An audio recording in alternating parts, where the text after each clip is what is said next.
తిరుమల తిరుపతి దేవస్థానం పాలక మండలి chairman BR Naidu అధ్యక్షతన జరిగిన సమావేశంలో పలు కీలక నిర్ణయాలను ఆమోదించారు.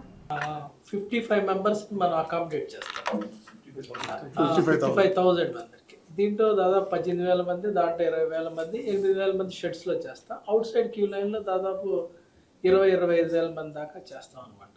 సో మనకి దాదాపు 150 రోజుల్లో అవుట్ సైడ్ క్యూ వస్తున్నప్పుడు పాపం వర్షం పడేటప్పుడు కానీ లేకపోతే ఈ అడ్వర్స్ క్లైమేట్ ఉన్నప్పుడు దాదాపు 15-20,000 మంది బయట ఉన్నప్పుడు మనకు కూడా అడ్మినిస్ట్రేషన్ మీద బాగా బర్డెన్ అవుతుంది. పిలిగ్రిమ్స్ కూడా ఫీడ్బ్యాక్లో వాళ్ళు ఎట్లా అట్లీస్ట్ షెడ్స్లో లాంటి దాంట్లోకి వెళ్తే బాగుంటుందని చాలా వరకు పాజిటివ్ ఫీడ్బ్యాక్ రావడంతో అది బోర్డు ముందుకు తీసుకురావడంతో ఒక స్టడీ చేపిద్దాం. ఫస్ట్ వైకుంఠం 1 కట్టి 1980s కట్టారు, వైకుంఠం 2 అనేది 2000 ఆ టైంలో కట్టారు. సో మనకి అప్పుడున్న పిలిగ్రిమ్ చూస్తే ఇప్పుడు పిలిగ్రిమ్ దాదాపు 30% పైనే పెరిగారు. అప్పుడు ఈ 30% అడిషనల్గా ఉంటారని తెలియకుండా అప్పుడు కట్టారు 2 క్యూ కాంప్లెక్స్. ఇప్పుడు మన అడిషనల్గా చాలామంది యాడ్ అయింది. ఈ సమ్మర్లో ఎస్పెషల్లీ మనం ఇంకా ప్రాబ్లం ఎక్కువ ఫేస్ చేసాము. నార్మల్ సమ్మర్ల కంటే ఎవ్రీడే 6,000 మంది అడిషనల్గా మనం హ్యాండిల్ చేసాము.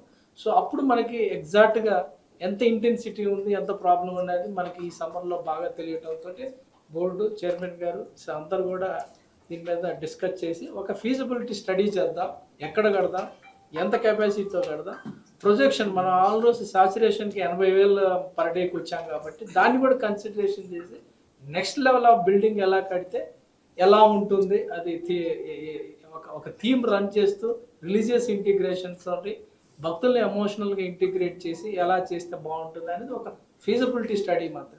ఫర్దర్గా మళ్ళీ board will decide it whether we should go head with the proposal or not.